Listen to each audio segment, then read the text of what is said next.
Hello students, आज का topic है temperature change during Joule Thomson effect, that is JT effect in real gases.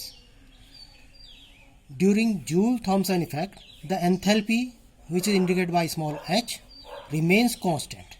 That is, H is equal to U plus PV is equal to constant. H is enthalpy, which is written in intensive variables. U is internal energy, which is also written in intensive variables. P and V are pressure and volume of the gas, which are also considered in the intensive variable. Now let us consider H is a function of P and T. We are considering enthalpy is a function of pressure and temperature. And in any thermodynamical system, the necessary variables which are required are only two variables. To describe a system completely, we need three variables. But among these three variables, only two variables are compulsory. So we are taking P and T as independent variables. Therefore, we can write the total differential coefficient dH is equal to, from this equation, del H upon del P at constant T dP plus del H upon del T constant P at constant P into dt. This is equation number 1. Another is equation number 2. Now we know that Joule-Thomson process is an isoenthalpic process. Therefore, differential coefficient of dH becomes 0, and equation 2, this gives, this left hand side is 0, so we can write this equation as del H upon del P at constant T dP plus del H upon del T at constant P dt is equal to 0.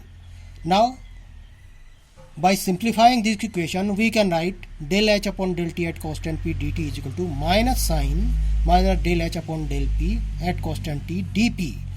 From this equation, we can write del P upon del T upon del P at constant H, and this equation by transformation gives the value of del T upon del P at constant H, which is indicated by mu, and this is called the Joule-Thomson coefficient, which is equal to, with a minus sign, del H upon del P at constant T divided by del H upon del T at constant P.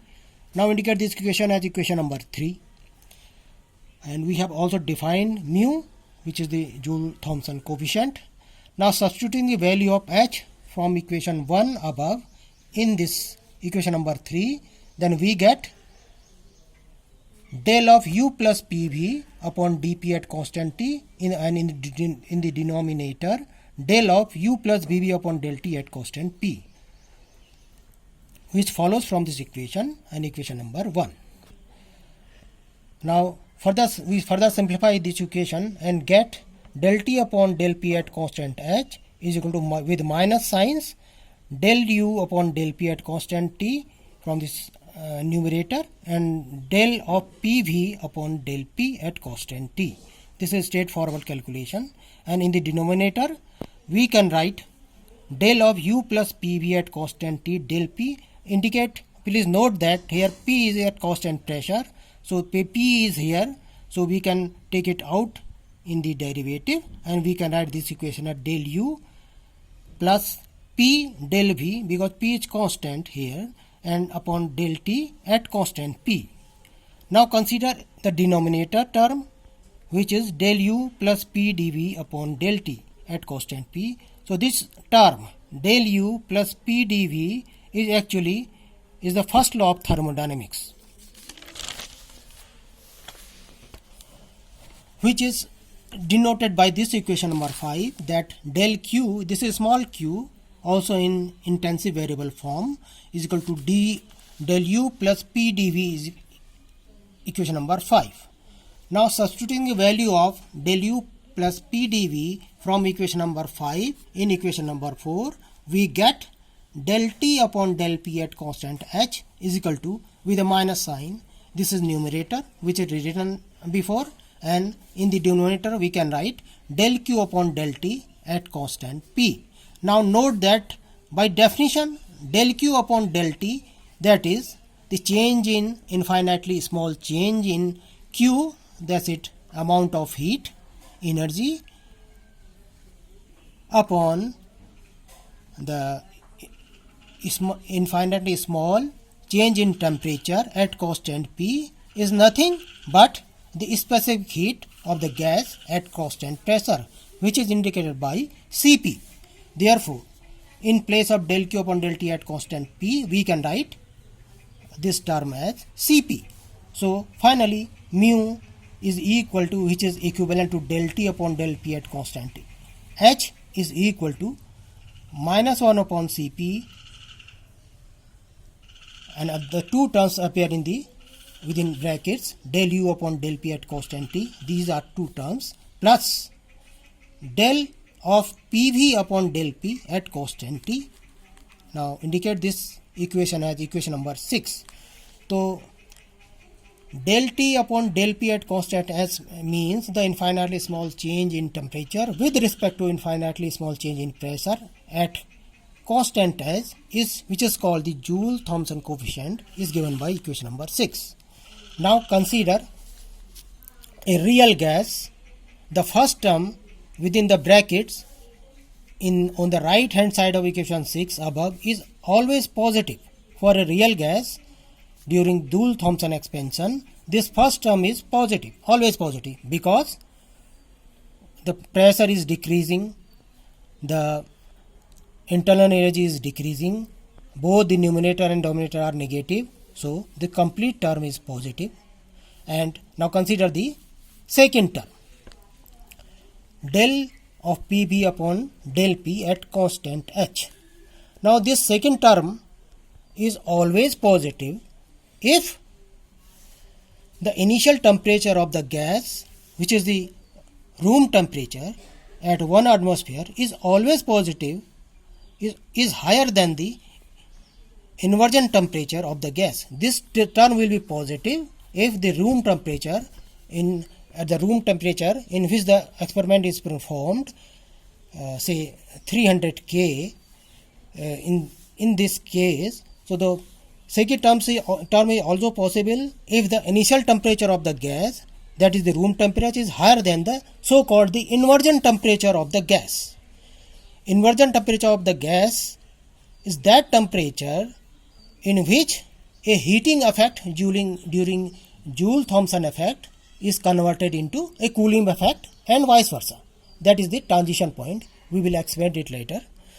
For example, if you consider hydrogen and helium gases, the inversion temperature of hydrogen corresponds to about 202 K, and for helium its value is about 33 K, which are much lower than the ordinary room temperature, about say 300 K at 1 atmospheric pressure. As a result, the coefficient mu, which is the Joule-Thomson coefficient, becomes less than 0. This term is positive, this term is positive, within this total term within bracket is positive, and because of this minus sign, this left hand side, that is mu, is negative, which means mu is less than 0. For hydrogen and helium gases, and during Joule-Thomson effect, these gases show heating effect. If mu becomes less than 0, then these two gases show, hydrogen and helium, show a heating effect. Other real gases like oxygen and nitrogen, which correspond to inversion temperature about 600 K to 700 K, which is higher than the room temperature, which is about 300 K at 1 atmosphere. Thus, the second term in the right hand side of equation 6 becomes negative, and the dominant over the first term. The whole term, this term is larger, this term is lower, this becomes negative, so this whole term is negative, and because of this negative sign outside the bracket, the whole term becomes positive. So for gases like oxygen and nitrogen, the mu becomes greater than 0. As a result, for other real gases like oxygen and nitrogen, the whole item can become positive, which means the Joule-Thomson effect for these gases show cooling effect. We can also explain in this manner. The second term is actually the slope of the curve in the PV versus P diagram. This del of PV upon del P in fact show this term shows the slope of the PV versus P curve, which is positive if for hydrogen and helium gases, because the room temperature is much higher than the inversion temperature of hydrogen and helium gas, and this term becomes negative if the room temperature is less than the inversion temperature of real gases like oxygen and nitrogen.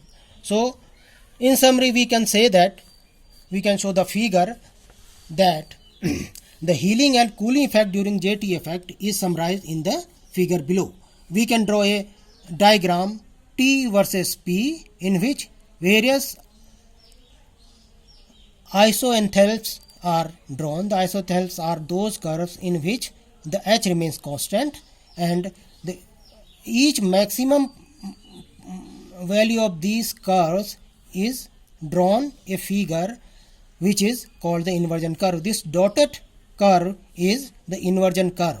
The right hand side of this inversion curve, in which mu becomes less than 0, shows the heating effect, and in the left hand side of this curve gives the condition mu is greater than 0, which shows the cooling effect. So the inversion temperature numerically, which is given by indicated by Ti, I stands for inversion, is equal to 2A upon RB, where A upon RB is the Boyle's temperature, which is twice of the Boyle's temperature. R is the universal gas constant. A and B are constants which appear in the van der Waals equation. For 1 mole of gas, the van der Waals equation is given as P plus A upon V square into V minus V is equal to RT. P is pressure, V is volume, R is universal gas constant, T is temperature. A and B are constants which